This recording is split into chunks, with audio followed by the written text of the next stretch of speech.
अभिनेता सागर कारंडे यांना फसवणूक प्रकरणावरती आता प्रतिक्रिया दिली. हे प्रकरण फेक असल्याचं स्पष्टीकरण सागरनं दिलंय.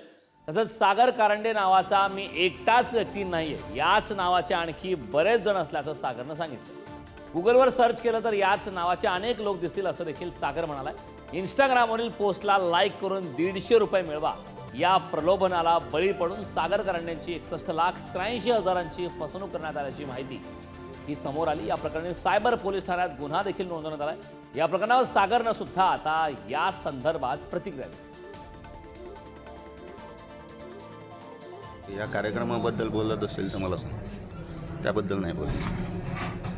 ते फेक आहे. ते फेक आहे ना. सागर कारंडे एकच नाही आहे, खूप आहेत. जीमेलवर तुम्ही सर्च केलं तर खूप दिसतील तुम्हाला.